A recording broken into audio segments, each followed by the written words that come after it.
Čaute všetci, moje meno je MonkeySpy.sk a ja vás vítam u tejto krátkej informačky, ktorú by som vám chcel povedať, čo sa bude diať a čo, kedy a ako sa bude diať.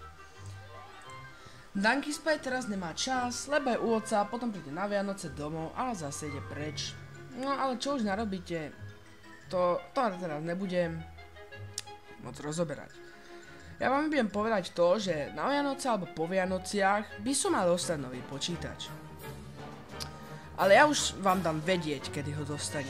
Buď natočím informačku, alebo napíšem na Facebook. Ale témou je to, že keď dostanem ten počítač, tak vy si musíte vybrať nejakú sériu. Napríklad čarovný Minecraft, normálny Minecraft, Team Fortress, alebo Five Nights at Freddy's. A rozmýšľam ešte aj nad Counter-Strikeom, ale to sa mi moc nechce, čiže iba tieto 4. No tak, nič iné som vám povedať nechcel, tak zatiaľ sa majte a uvidíme sa neskôr. Čaute, nigger.